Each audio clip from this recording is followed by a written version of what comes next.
Today, September 12th, 2024, at about 6 p.m., the Montgomery County Sheriff's Office responded to a suspicious person's call at the 200 block of Valleywood Drive. The caller advised that a white male who had been issued a criminal trespass warning earlier today was back on property and refusing to leave. This was after deputies had already responded to two previous calls today. On the first call, the subject was given a courtesy warning to leave the property. The second call was in response to the hotel management saying that the subject was back on property and they wanted a criminal trespass issue to the male. Later this afternoon, a third call was received from hotel management stating that the subject had returned and he was on the property. Deputies arrived on scene and attempted to detain the male to investigate the criminal trespass.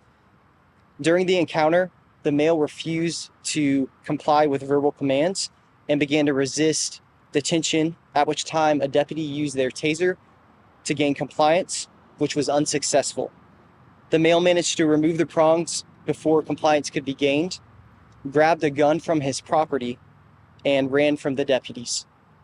During the pursuit, the deputies gave multiple commands for the male to stop and drop the weapon. The subject refused to comply, at which time he turned towards the deputies. Fearing for their safety, one deputy discharged their firearm, striking the male multiple times. Deputies then provided life-saving measures until EMS arrived on scene. The subject was then transported to a local hospital where he succumbed to his injuries. Detectives with the Montgomery County Sheriff's Office, Homicide and Violent Crimes Unit, along with crime scene investigators, are on scene doing their investigation. The identity of the male is not being released until the next of kin have been notified. The shooting is being investigated by the Montgomery County Sheriff's Office in tandem with the Montgomery County District Attorney's Office and Texas Rangers. Any questions that I can answer? How old was the person who was shot? We don't have that information at this time, but that'll be part of the investigation as it continues. Was he a guest at the hotel room? From what we understand, yes, ma'am, he was staying at the hotel room and was being asked to leave by management at the hotel. Why was he being asked to leave? That'll be part of the investigation. I don't have that for you at this time. The eyewitnesses said that he had pulled a gun on kids earlier. I'm not aware of any information, but again, we have a lot of witnesses, a lot of different videos, a lot of people that are providing us information. So that'll all come out as we continue to investigate the incident. He did not fire his weapon. The subject, at this time, I do not believe so. But again, that'll be revealed as we continue the investigation. And was it his weapon that he had, or did he take, like, I guess the person that died, he had his own gun? We're not sure if it was his own weapon but he did have a weapon on him that he revealed when he was running from deputies. But it wasn't a weapon that was taken from the deputy. It was not a weapon taken from a deputy, no, sir. It was something that he took from his own property. Okay, shell markings, I saw it go up to at least 20, is that correct? I'm sorry, sir. Shell markings, okay, the casings, does it go up at least to 20? It looks like I saw a 20.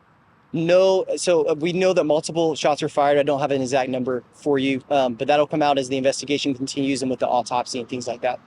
Any officers fired? There's only one officer fired. Why was he asked to leave? Again, that's part of the investigation, preliminary investigation. We don't have that information, but it'll be part of the detectives as they continue to investigate. How many officers were on the scene that actually started firing? So there were two officers involved in the foot pursuit that led to the shooting. But only one fired? Only one officer fired, yes, ma'am. How long was the foot pursuit? Do you mean time, distance? Distance? Distance, again, I don't have that exact number for you. I'd hate to tell you something wrong. I will say it wasn't very, very far before he turned and displayed his firearm. So did he turn around and point the weapon at the officer, or how did that work? So what I know is that he did turn with the weapon in his hand towards the officers, and that's at the time when they discharged their firearms. Thank you all very much. Thank you.